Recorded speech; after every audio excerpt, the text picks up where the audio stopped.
Seigneur et Sauveur. Amen. Je vous souhaite à toutes et à tous la bienvenue à ce culte dans le cadre des échanges de chair que nous vivons entre les consistoires de Pfaffenhofen et Dinkviller. Alors vous ne me connaissez peut-être pas, Christelle Hasenfratz, je suis pasteur à Obermodern et c'est avec joie que je viens vous rencontrer ce matin.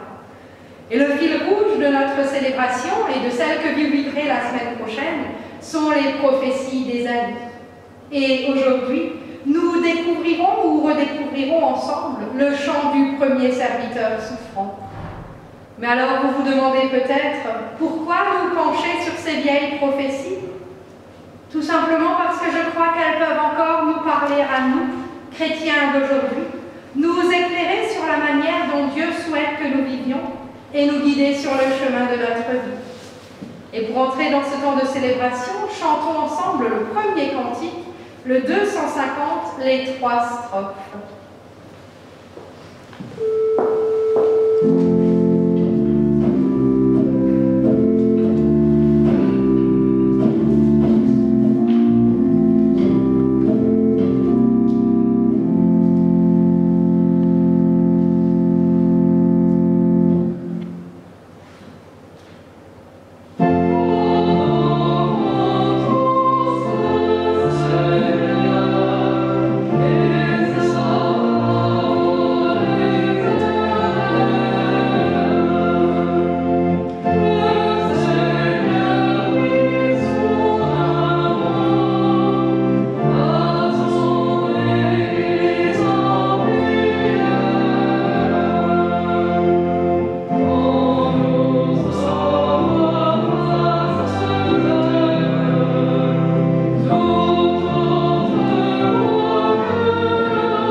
Seigneur, ta parole subsistera toujours, elle a sa place éternelle dans le ciel.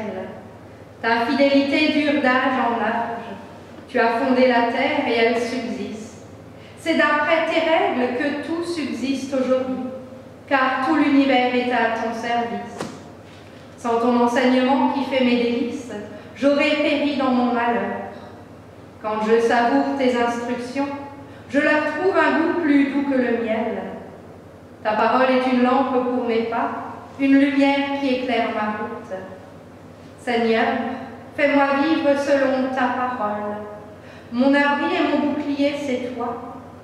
Selon ta promesse, sois mon appui et je vivrai. Amen. Ehre sei dem Vater.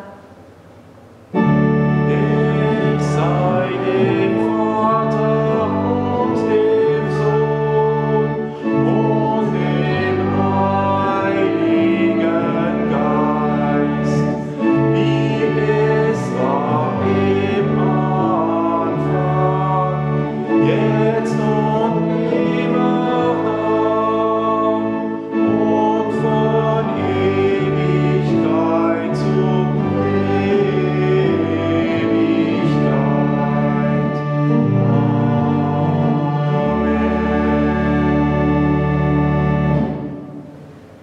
présentons nos vies devant Dieu. Seigneur notre Dieu, depuis la nuit des temps, tu nous parles à travers la bouche des prophètes. Puis, en Jésus-Christ, tu es devenu vie, lumière et parole au milieu de nous. Et nous vivons dans les ténèbres et l'obscurité. Nous nous complaisons dans le bruit et l'agitation. C'est pourquoi nous te demandons, pardonne-nous, Seigneur. Ouvre nos yeux et nous verrons ta parole malgré les ténèbres de notre monde. Ouvre nos lèvres et nous dirons ta parole malgré nos peurs et nos obscurités. Ouvre nos oreilles et nous entendrons ta parole malgré le tumulte de nos journées. Ouvre notre vie et nous accueillerons ta parole malgré la fragilité de notre foi. Ouvre notre cœur et nous vivrons ta parole malgré l'aridité de nos combats. Amen. Erbarme dich.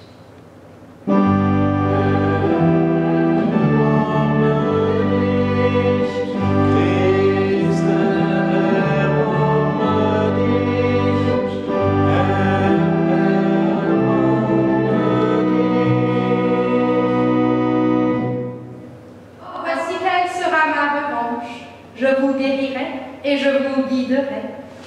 Sœurs et frères en Christ, ce que le Seigneur dit est sans détour, et tout ce qu'il fait est solide et sûr. Ainsi, assurés de son amour et de son pardon, allons et vivons de sa parole. Amen. Ehre sei Gott in der Höhe.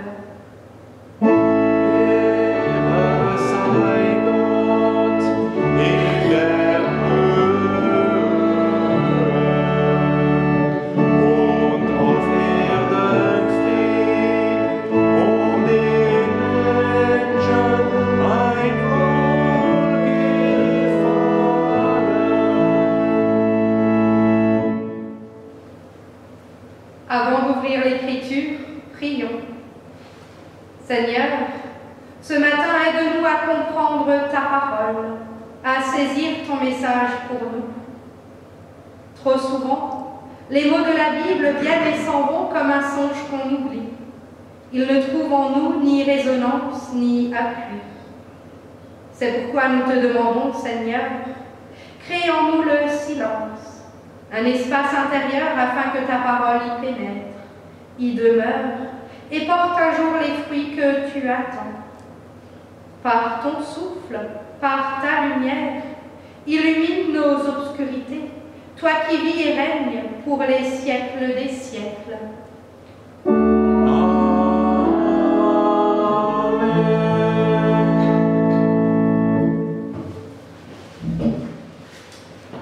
Alors, lecture du prophète Ésaïe, chapitre 42. Le serviteur du Seigneur. Voici mon serviteur, dit le Seigneur. Je le tiens par la main, j'ai plaisir à l'avoir choisi. J'ai mis mon esprit sur lui pour qu'il apporte aux nations le droit que j'instaure. Il ne crie pas, il n'élève pas la voix, il ne fait pas non plus de grands discours dans la rue. Il ne casse pas le roseau déjà plié, il n'éteint pas la lampe qui faiblit, mais il apporte réellement le droit que j'instaure. Il ne faiblira pas, il ne se laissera pas abattre, jusqu'à ce qu'il l'ait établi sur l'ensemble du monde, et que les peuples lointains attendent ses instructions. Celui qui a créé le ciel dans toute son étendue, qui a étalé la terre avec sa végétation, qui a donné la vie à ses populations et anime ses habitants, Dieu, le Seigneur, déclare à celui qui l'a choisi. Moi, le Seigneur, je t'ai appelé par fidélité à moi-même. Je te donne mon appui. Je t'ai formé pour faire de toi le garant de mon engagement envers l'humanité, la lumière des nations. Tu rendras la vue aux aveugles, tu feras sortir les prisonniers de leur cachot, tu retireras de leur prison ceux qui attendent dans le noir. Je suis le Seigneur, tel est mon nom.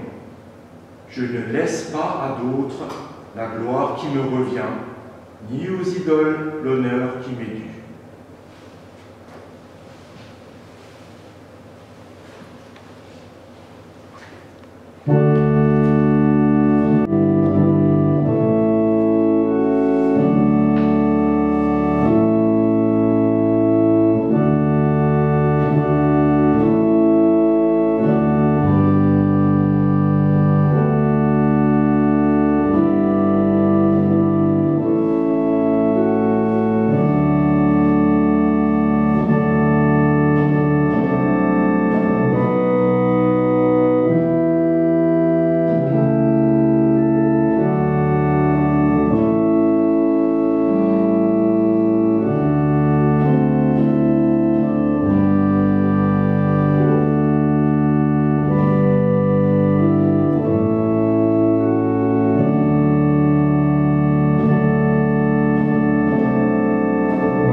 Alléluia, le Seigneur Dieu nous guide par sa parole. Il ne nous laisse pas seuls. Alléluia.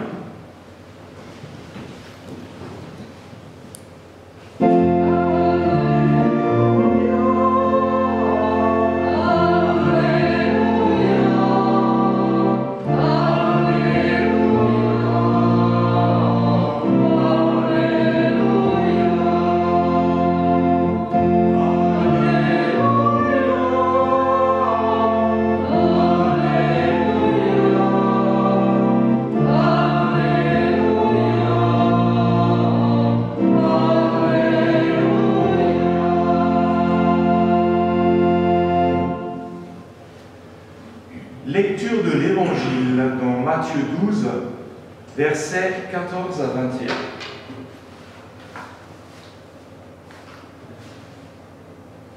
Les pharisiens s'en allèrent et tinrent conseil pour décider comment ils pourraient faire mourir Jésus.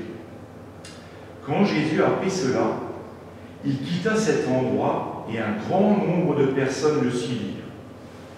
Il guérit tous les malades, mais il leur recommanda sévèrement de ne pas dire qui il était. Il en fut ainsi afin que se réalisent ces paroles du prophète Ésaïe. « Voici mon serviteur que j'ai choisi, dit Dieu, celui que j'aime et en qui je mets toute ma joie. Je placerai mon esprit sur lui et il annoncera aux nations le droit que j'instaure. Il ne se disputera avec personne et ne criera pas. On ne l'entendra pas faire des discours dans les rues. Il ne cassera pas le roseau déjà plié et n'éteindra pas la lampe dont la lumière faiblit. Il agira ainsi jusqu'à ce qu'il ait fait triompher le droit. Et toutes les nations mettront leur espoir en lui. »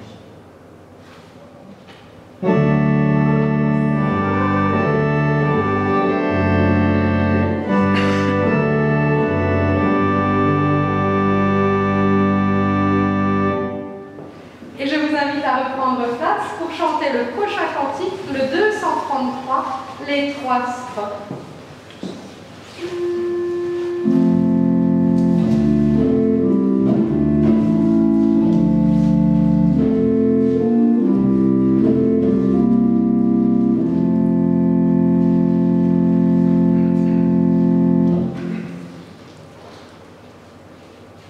Oh,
méditer ce matin est celui de la prophétie d'Ésaïe que nous avons entendu tout à l'heure, le chant du premier serviteur. Lorsque le prophète écrit ce passage, le peuple d'Israël est en exil. En 586 avant Jésus-Christ, Nabuchodonosor a détruit Jérusalem ainsi que le temple, qui a été profané, et de nombreux Juifs ont été menés en captivité à Babylone. Cette captivité a duré environ 50 ans. Ce n'est que le roi perse Cyrus II qui a conquis l'empire babylonien en 539 avant Jésus-Christ et qui a autorisé les exilés à retourner dans leur pays. Ainsi, la deuxième partie du livre d'Ésaïe, dont est tirée notre prophétie, veut avant tout redonner du courage et de l'espoir aux Juifs de Babylone. Leur captivité aura une fin. Dieu les ramènera à Sion. Il les sauvera par l'intermédiaire de son serviteur et renouvellera son alliance avec eux. Ici, vous l'avez entendu, Ésaïe annonce que Dieu n'agit pas seul, mais par l'intermédiaire de la figure du serviteur. Ce serviteur est créé et choisi par Dieu. Dieu a plaisir en lui et le soutient, notamment par le don de son esprit. Et Dieu confie à son serviteur une mission importante, d'apporter sur la terre et au peuple le droit qui vient de Dieu. Il ouvrira les yeux des aveugles, fera sortir les prisonniers du cachot et libérera de leur détention tous ceux qui sont assis dans les ténèbres. Et il fera tout cela sans cri, sans bruit et sans violence. Il ne casse pas le roseau déjà plié et il n'éteint pas la lampe qui faiblit. De plus, nous écrit Ésaïe, le serviteur de Dieu est infatigable et déterminé dans sa mission. Il ne faiblira pas, il ne se laissera pas abattre, jusqu'à ce qu'il ait établi le droit sur l'ensemble du monde. En tant que chrétiens, nous avons tendance à voir dans ce serviteur de Dieu la figure de Jésus le Christ. Et je dirais que cela est juste. Vous l'avez également entendu tout à l'heure dans le texte de l'évangile de Matthieu, qui nous décrivait l'attitude de Jésus afin que s'accomplisse cette prophétie d'Ésaïe. Mais en même temps, je dirais que cette vision est réductrice, car, entendons-nous bien, ce n'est pas seulement Jésus qui est annoncé, mais le Christ. Et Christ n'est pas le nom de famille de Jésus. S'il en avait un, ce serait Nazaréen parce qu'il était de Nazareth, ou bien Ben Yosef parce qu'il était fils de Joseph. Christ signifie en fait envoyé de Dieu. Ainsi, cette prophétie d'Ésaïe parle donc de la manière dont Dieu agit dans le monde, comment il s'incarne, de la manière dont il envoie ses serviteurs, le Christ, mais pas uniquement lui. Quand nous pensons à un envoyé de Dieu, nous avons parfois à l'esprit l'image d'un prophète puissant qui ferait des miracles tape à l'œil. Mais lorsque Jésus est venu, a-t-il envoyé des boules de feu sur ses ennemis? A-t-il contrôlé la foudre? A-t-il envoyé une armée d'anges pour l'escorter lorsqu'il parcourait les chemins d'Israël? Il a simplement parlé, il a marché, il a guéri des malades. Il s'est fait des ennemis qui ont fini par le faire exécuter. Mais c'est tout, rien de particulièrement extraordinaire. Alors certes, vous allez me dire qu'il est ressuscité, mais il ne l'a pas fait tout seul. La résurrection est un don de Dieu. Jésus était un prophète qui annonçait la parole de Dieu. Il a accompli la volonté de Dieu si pleinement, si complètement, si sincèrement, qu'on a pu dire qu'en Jésus, Dieu lui-même agissait. Oui, Jésus-Christ est le serviteur de Dieu par excellence. Conformément à la prophétie d'Ésaïe, il s'est engagé pour le droit et la justice de manière non violente, conséquente et infatigable. En lui et dans son engagement, Dieu lui-même devient visible et son royaume perceptible. De cette manière, il est véritablement la lumière pour les nations. Mais je disais tout à l'heure que le Christ n'est pas la seule figure du serviteur. Alors vous vous demandez certainement qui sont les autres? Eh bien, tout simplement nous. Toi, moi, chacune et chacun d'entre nous, sommes appelés à être un serviteur de Dieu. Car Dieu s'incarne dans le monde à travers chaque femme et chaque homme qui fait sa volonté. Oui, ça c'est frère en Christ, ce matin, ce passage d'Ésaïe nous le rappelle. Nous sommes tous appelés à devenir un peu des Christ, ou pour reprendre le réformateur Martin Luther, nous sommes appelés à devenir des Christ pour notre prochain. Mais ne me comprenez pas mal, il ne s'agit pas d'un appel à être parfait, à être sans péché, à être extraordinaire. Non. Il ne s'agit pas non plus de faire quelque chose d'extraordinaire ou de devenir un héros de la foi, mais simplement d'être fidèle à ce que nous croyons. Pas besoin de faire de grands discours, de crier dans la rue, de mener des actions mirobolantes. À la lumière de la vie et des actes du Christ, ce qui est important, ce qui apporte véritablement la lumière à ceux qui sont dans les ténèbres, c'est une présence bienveillante, une oreille attentive, une main tendue, des paroles qui ne jugent pas mais qui veulent juste tirer son prochain vers la vie. Oui, être un serviteur de Dieu, c'est permettre à ceux qui gisent au fond du gouffre de se reconnaître à nouveau comme des humains qui ont une vraie valeur aux yeux de Dieu et des hommes. C'est de permettre à chacune et à chacun de vivre dignement et en sécurité. Oui, aujourd'hui, à travers cette prophétie, Ésaïe nous appelle, à la suite de Jésus-Christ, à être la lumière du monde, à vivre de l'amour de Dieu, à voir une création divine en chacune de nos sœurs et frères. Oui, aujourd'hui, nous sommes appelés à devenir ou à redevenir pleinement des serviteurs de Dieu, à participer à notre mesure à l'advenue du royaume de Dieu, maintenant et ici-bas. Alors peut-être que certains d'entre nous, rien qu'à l'évocation de cet ordre de mission, se sentent découragés, hélas. Mais chaque jour, souvenons-nous bien que Dieu nous dit aussi par la bouche du prophète Ésaïe, « Je te donne mon appui ». Ainsi, sœurs et frères en Christ, allons, pleins d'espérance, de foi et de joie, sur les chemins de notre vie. Et chaque jour, soyons véritablement des Christ pour tous ceux que nous rencontrons. C'est bien là notre vocation, pour la seule gloire de Dieu et le bonheur des hommes. Amen.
crois en Dieu le Père.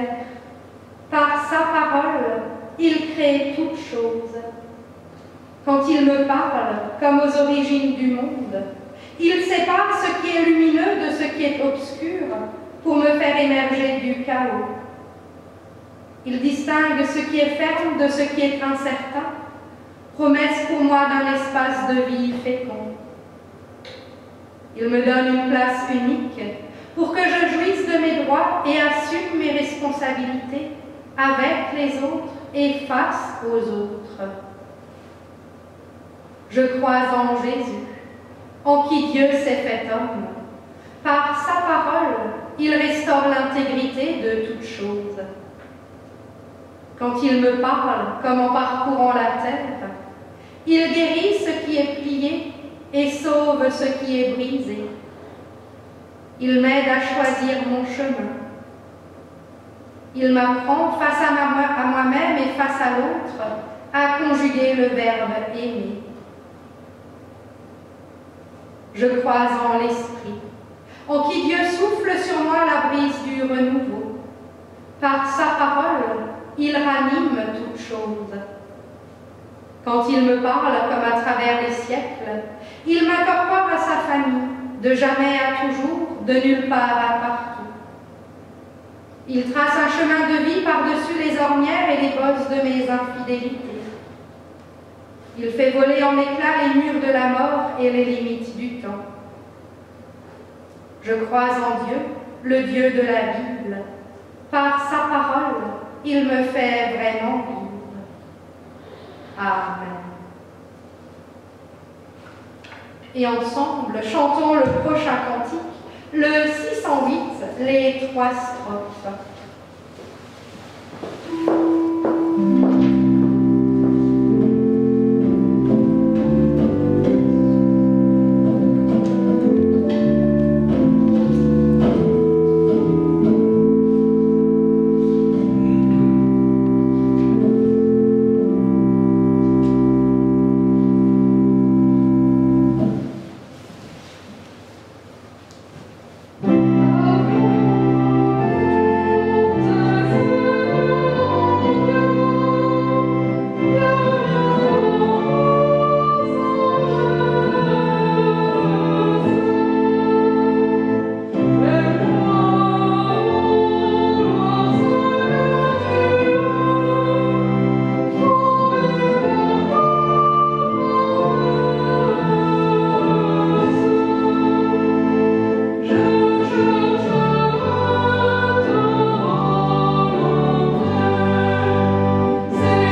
Quelques annonces pour la semaine à venir. Samedi prochain, 4 février, culte du groupe des jeunes sur le thème de l'écologie à 18h à Spa. Et dimanche prochain, 5 février, culte commun à 10h à Weilbourg. Ce culte sera célébré par Eva Lefebvre, suffragante dans le secteur Val-Forêt-Château.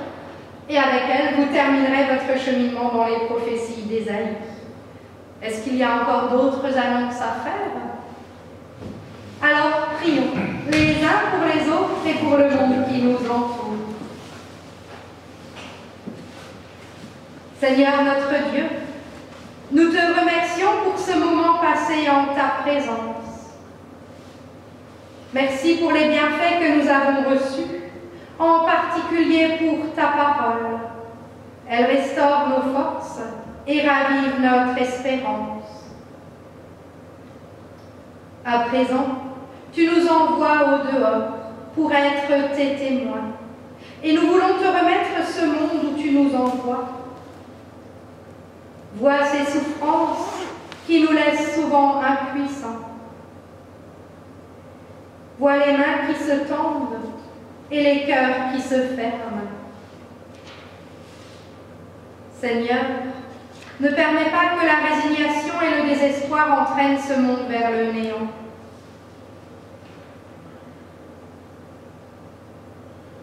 Ce matin, nous te confions aussi toutes celles et tous ceux qui souffrent et dont nous connaissons les noms. Ceux que la vie oppresse, que la maladie écrase, ceux qui sont étreints par le deuil. Seigneur, étends sur eux ta main bénissante. Accorde-leur la sérénité de la foi et de l'espérance, et mets sur leur chemin des compagnons à l'écoute de leurs tourments.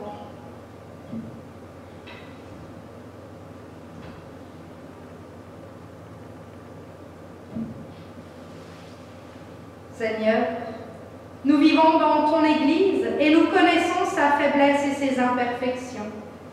Nous voudrions la rendre témoin lumineux de ton Évangile parmi nous et auprès des femmes et des hommes de notre temps. C'est pourquoi, en son cœur, favorise les rencontres qui vivifient. Donne-lui la joie du témoignage, l'amour de ton service, l'espérance dans l'amorosité des jours et l'imagination dans l'expression de la foi.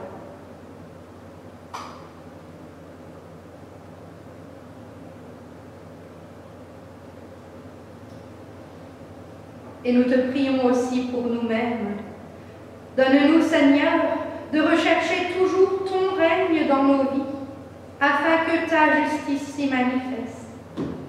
Et ainsi, nous marcherons libres et confiants en tes promesses.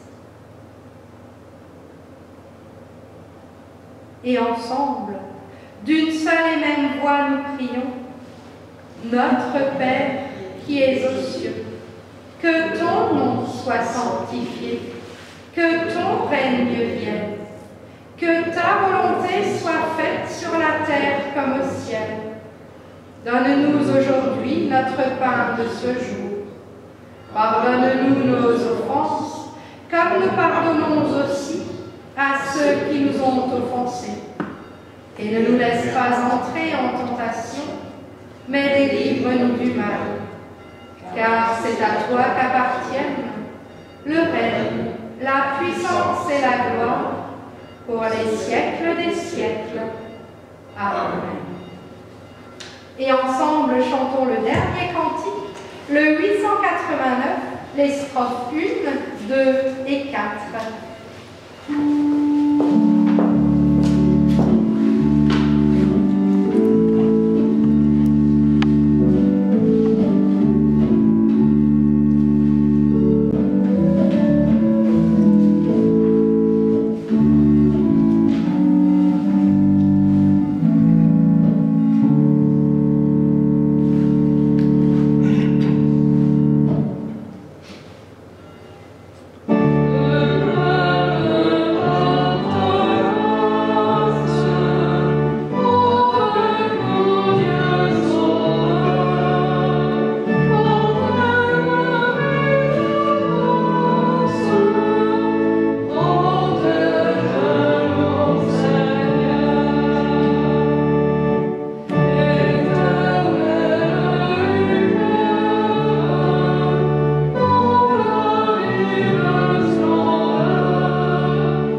Jean Chrysostome, un père de l'Église, a dit « Quand tu t'assieds pour lire les paroles de Dieu, demande-lui d'abord d'ouvrir les yeux de ton cœur, afin de ne pas seulement lire les Écritures, mais aussi de les accomplir. » Sœurs et frères en Christ, nous nous sommes assis.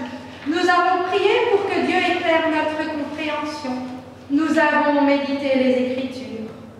Maintenant, il nous reste encore un bout de chemin à parcourir, vivre ce que nous avons compris de sa bonne nouvelle.